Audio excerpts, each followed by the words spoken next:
Just look at me right now. You're wondering, I'm sure you're really wondering, if I'm on drugs. And I'm gonna be straight up with you. I am on drugs. And see what that did right there was that built your respect. Because everybody's on drugs, basically, one drug or another. And I'm being straight up about it. I'm being honest. So that makes me. See, if you can tell by my. I can't really get tight close ups on this thing, but if you kind of look, um, you can see my pupils a little smaller, and those are from opiates.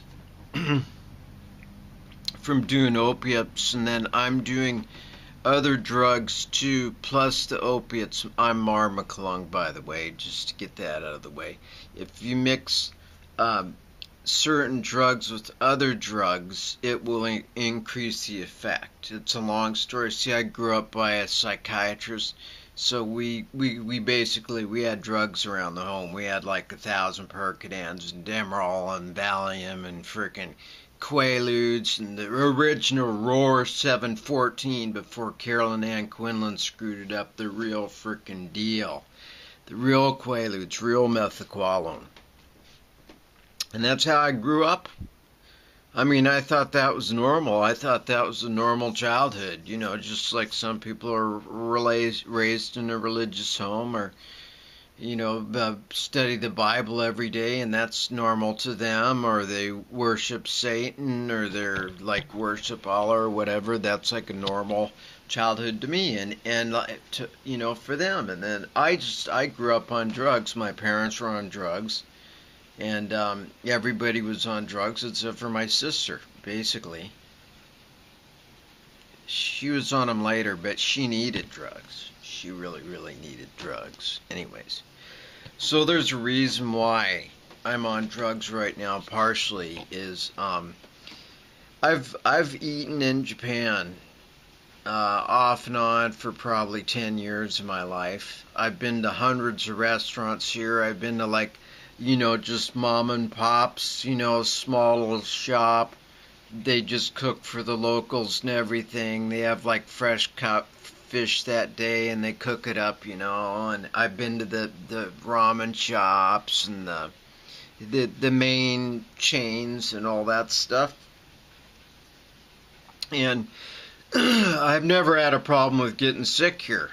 I remember when I first came to Japan about, 11, 12 years ago, I met this guy and he's like, oh man, I'm sick, blah, blah, blah. I can't eat any more of this food. And I'm like, well, what's wrong with that? What's up with that? And I guess the mayonnaise was spoiled or something on what he ate, so he just got like deathly ill. I think he was almost hospitalized. But I've never had a problem with food here in Japan as far as food poisoning and all that stuff. And last Sunday, I went to this Alcoholics Anonymous meeting, and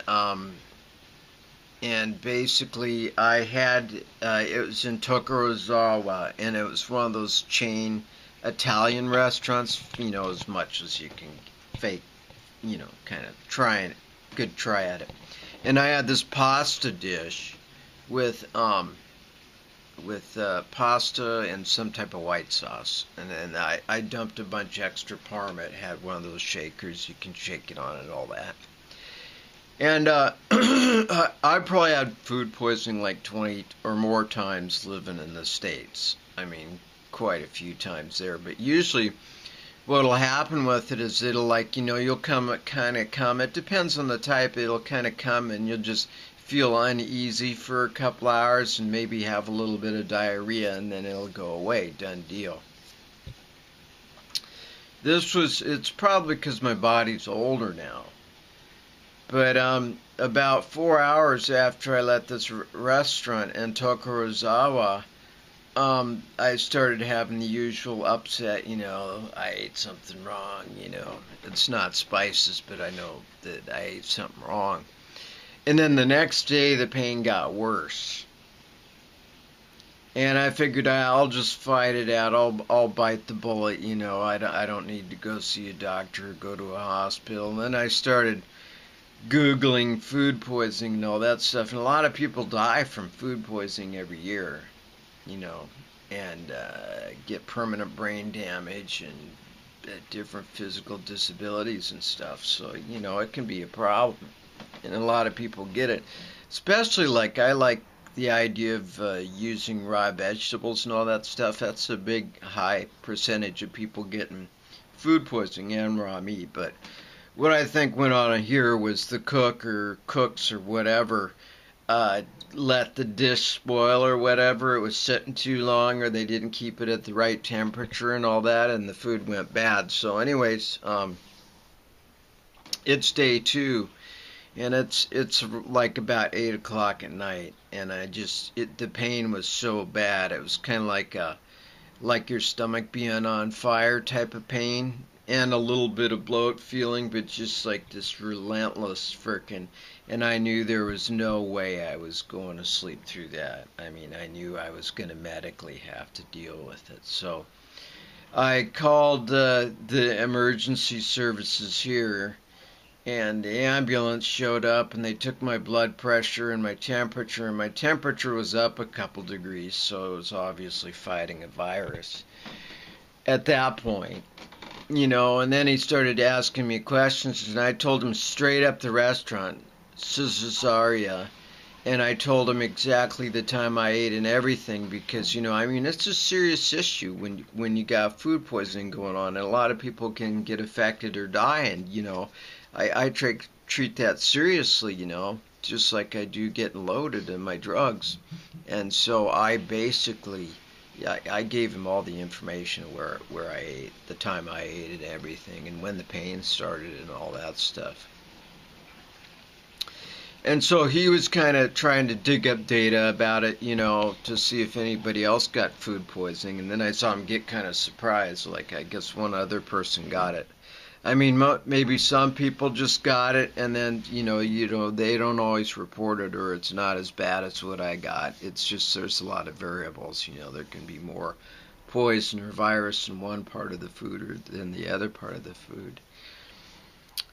So that was day 2, and after that they gave me some medication, which I put that stuff down as quick as I can. I think it was like an antacid, and then I think it was something that biologically fought whatever bug it was that I got.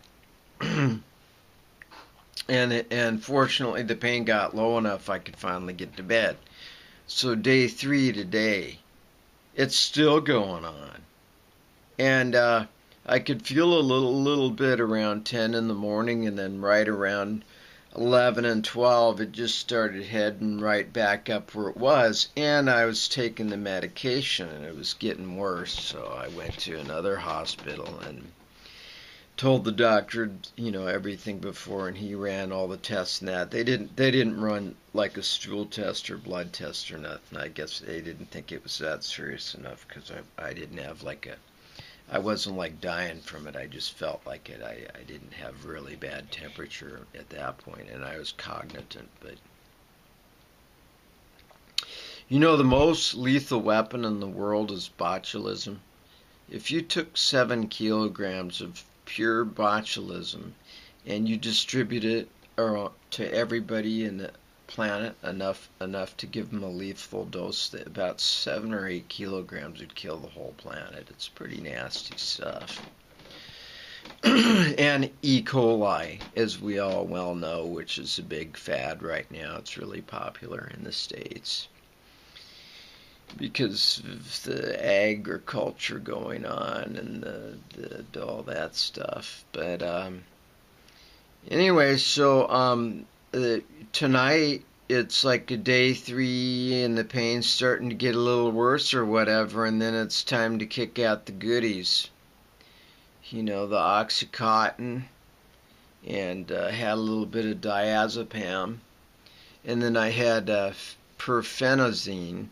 To basically what that does is that makes the opiates last a lot longer. It kind of extends them, And if you get caught here in Japan with illegal drugs, this is a true story. A simple thing like pot, it ain't like California where they ignore you and tell you to blow the smoke the other way. They put your ass in jail, and you spend you spend a month in jail before you get a first call. I mean, and then the jails here, we're not. This is a different ball game here. I mean, the way the jails are. I mean, there is no torture laws and all that stuff. Not that, I mean, but a lot of people don't want to talk about their jail time. So you have to be really, really, really cautious. So I just went with prescription pharmaceutical drugs that were prescribed to me that I brought over from the States. It's almost kind of normal. Like, if you're from the U.S. or if you've been to the U.S. and you're not on drugs, people aren't going to believe you. It's like you didn't go to the U.S. because that whole country's a freaking mess. It's way out of control. I was in L.A. That was my last stop before I came over here to Japan, and you can just see how it's deteriorated the society. It's basically just destroyed LA. Like, I remember like 30, 40 years ago back in the Beach Boy days when there was beautiful college girls in bikinis and kids and people just partying, living it up. And it was like the crack and the meth just came in there and just wiped it out. And then they won't even legalize it, the motherfuckers. Pieces of shit. Because the cartels are going to make more money off it. The politicians make more money. The black market makes more money. And that's what it's about. That's why they're not going to legalize it. And so people like you and me, we have to worry about getting ripped off every time we go to a bank or an ATM over there. Because the drug problem's so horrible over there. Whereas, I mean, you notice it. Like if you're in Japan for a while, like I have been, I mean, there's nuts here. There's nuts everywhere, I mean, this one girl, she was a high school girl, like 14. She cut up her best friend into little bits just to see what she looked like on the inside. So, I mean, we have our mental case. That's a true story. We have our mental cases here and everything, but just that element of the whole population being doped up like they are in the States, it's just like night and day. And then also, but here they have the problems with the alcoholism pretty big time, like they do in the States. And the States is big time, And I just think it should be legal. I've said that a million times, and I will say it a million more. Because from being around it, raised in a family about it, it's like people that are going to take themselves out, that can't handle it, that are going to overdose or have bad luck or fry their brain or whatever, that'll be either one ex-user or abuser or whatever you want to call it, or it'll be somebody that finally gets their crap together and gets sober and sobers up and gets off the drugs, or they use them in moderation. And the longest I've ever had was 7 years.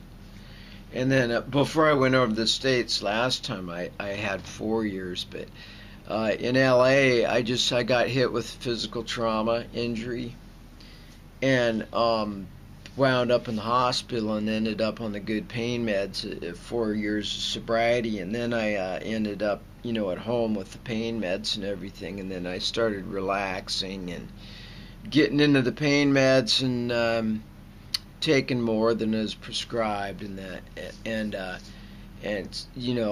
getting loaded and feeling good and all that stuff. And then finally I started drinking, and then pretty much that was all over with 4 years and all that. But a lot of people blame a lot of crap for losing sobriety and all that stuff, like you didn't work the steps right, or you didn't go to enough meetings or whatever. But I just got hit with too much trauma.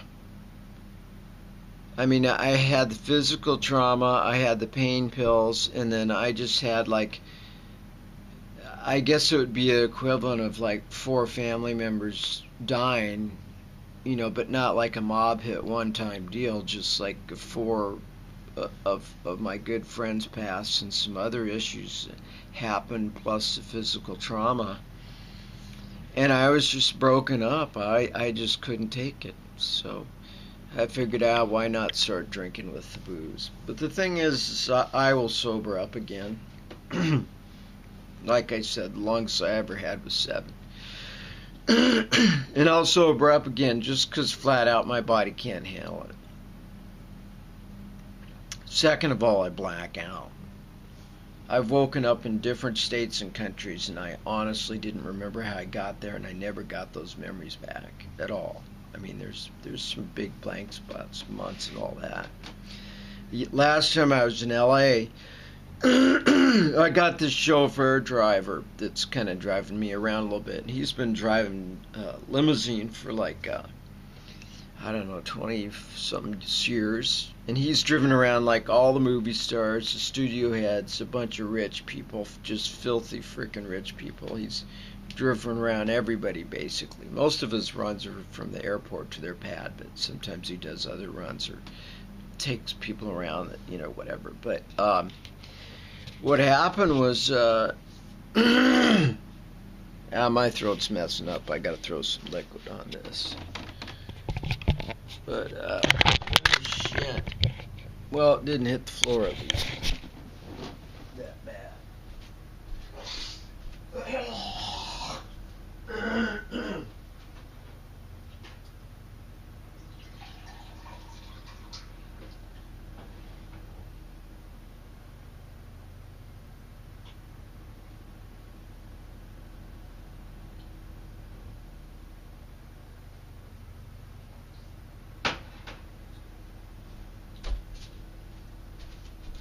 So this guy that's like a chauffeur, he's been a chauffeur for like a 20 plus years, I mean, driven around the studio heads and movie stars and all that, been there, done that, seen that, all that stuff. I was drinking with him. He was cooking some really good pizza. The guy's Italian. He's just freaking probably some of the best pizza I've ever had, hands down. But he's Italian, and it's like the family recipe, and he's been doing it for years. So we were having pizza and BS, and then finally I started getting loaded and all that stuff, and we were BSing for a while, and then I don't remember the rest of the night. So I woke him up, and the next day we both kind of drifted. I was staying at his brother's place. We both kind of just drifted awake, and drank the coffee like you usually do. And I just asked him, I go, what did I do last night? Because I draw a complete blank. I knew I blacked out the night before. I said, what did I do? And he goes, I can't tell you. I just nothing personal. I just can't really tell you what you did. Oh, I'm like, oh, come on, you can tell me. I'm in a blackout. I was drunk. It's understandable. I'm getting loaded. I mean, it was cool. You can tell me what I did. You don't have to be. I won't hold it against you. He goes, nah, I can't. I can't really divulge that information. Yeah, I can't tell you what you did. I thought that was kind of strange, but he just wasn't going to tell me what I did. The night when I had the blackout the night before. Damn it. I should have just kept the cup here.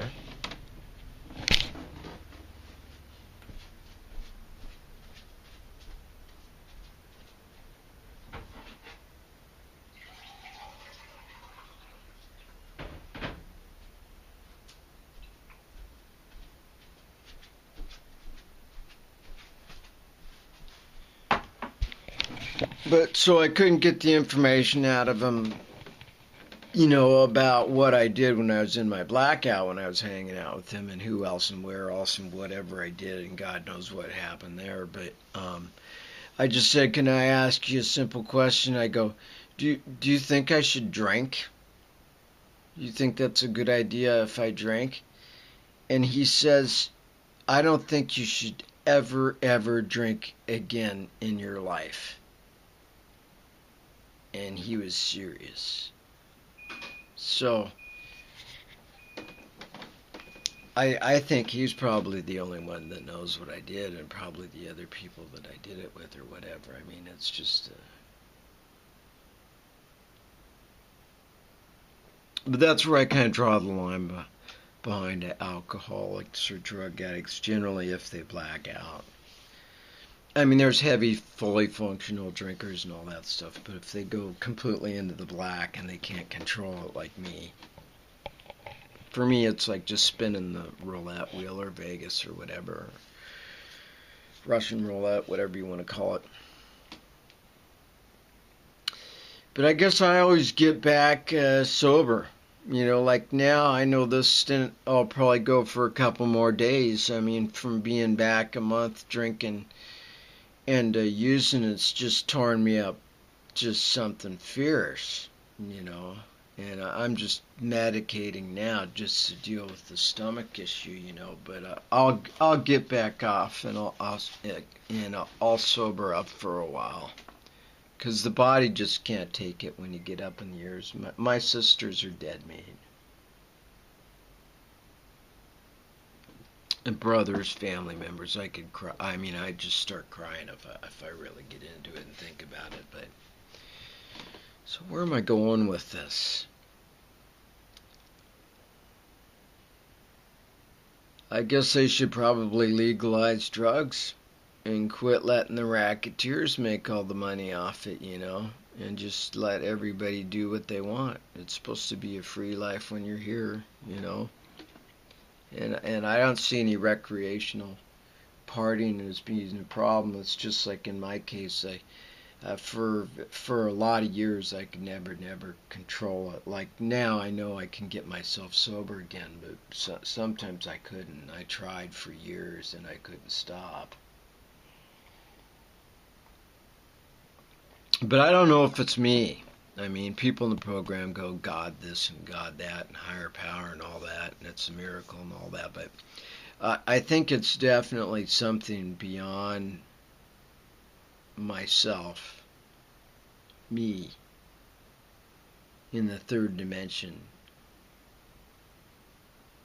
that can keep me away from the booze and the drugs.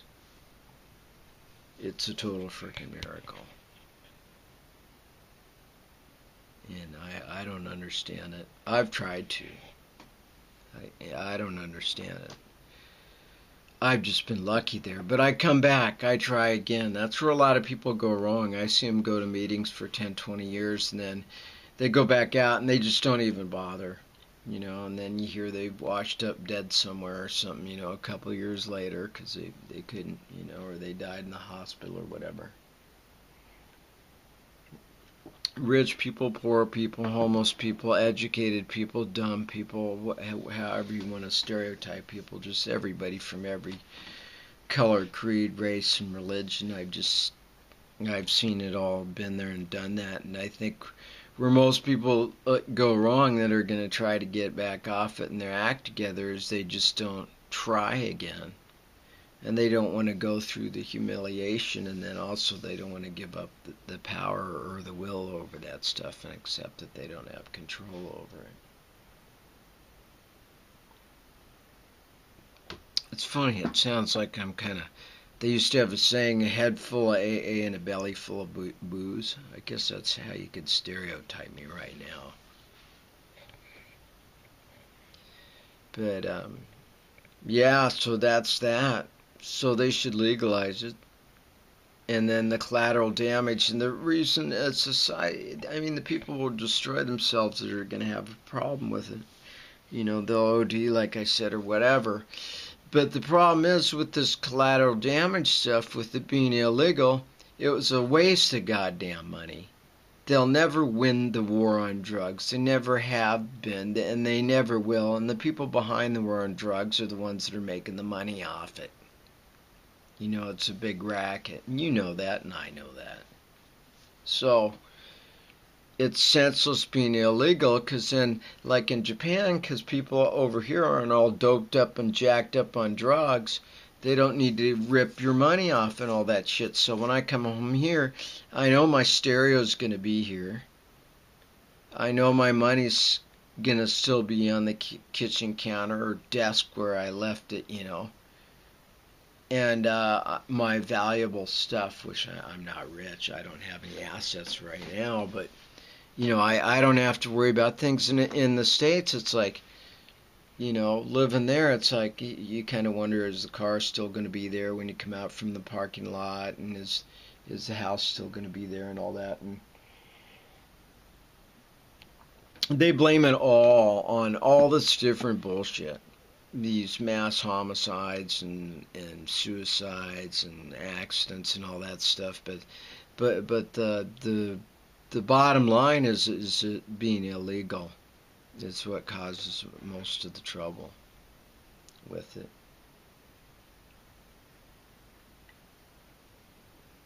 But I'll never change that. I'm just wasting video. Even, I mean, maybe that could happen in my lifetime, but I really doubt that they'll legalize drugs and alcohol. I mean, alcohol's already legal, but the black market just doesn't want to give it up. And the pretend people that think that, oh yeah, and see, whether drugs are legal or not, or abundant or not, if there's that argument, well, if they're all around, then everybody'd be on it. That isn't true, really, because I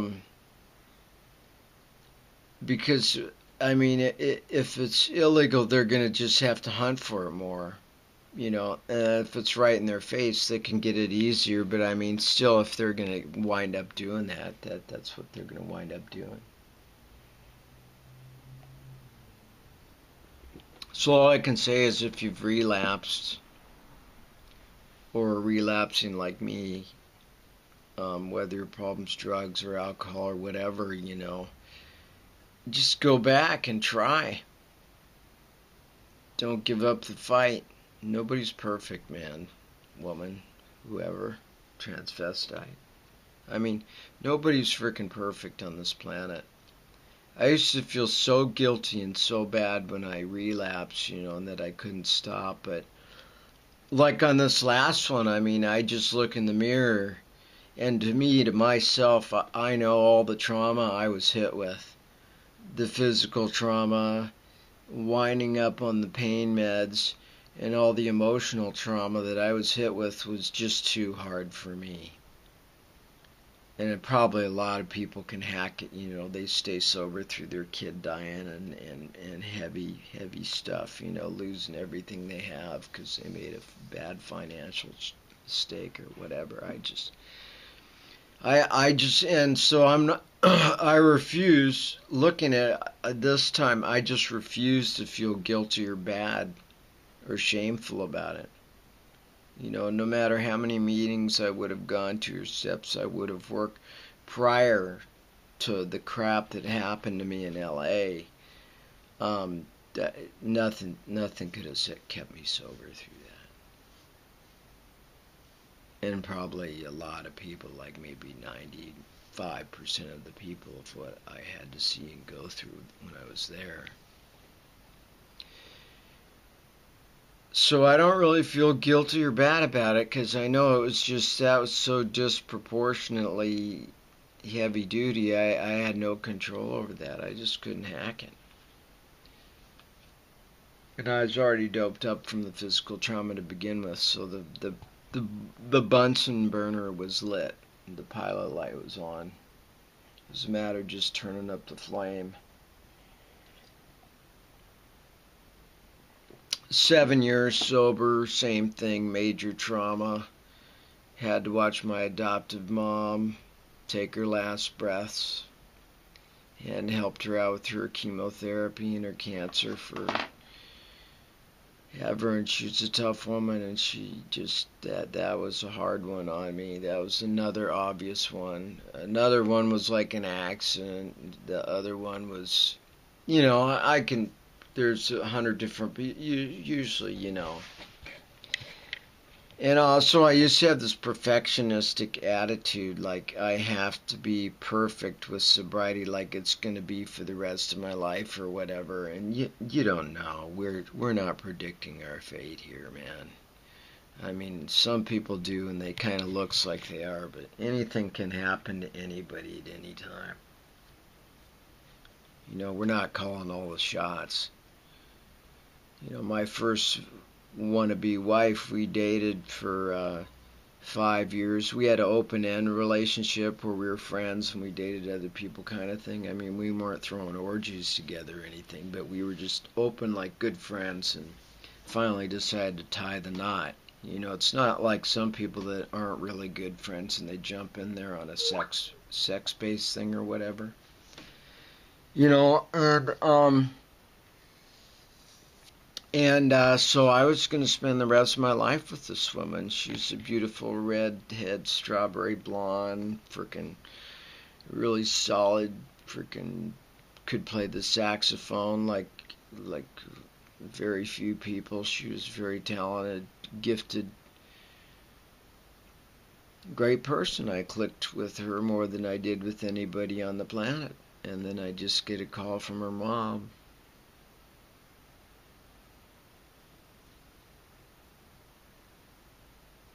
And she says Carolyn's on life support. She got hit by a drunk driver. The drunk driver hit her so hard that he had like a Ford F1 250. They weigh like 4 tons, and she was in a Pinto. And I guess the endoed it went flipped 7 times afterwards. So, and that wasn't planned. That wasn't part of the plan. The plan was to spend the rest of my life with her. So, and I was suicidal. I wanted to kill myself for a year after that. I flat out didn't want to live, so I got through that. But, I mean, a lot of people say, you know, you determine your fate completely. And it's an illusion. It's brainwashing. It's mind control from the rich. You don't. We can all have a bad defect, heart valve, or, you know, a piece of cholesterol can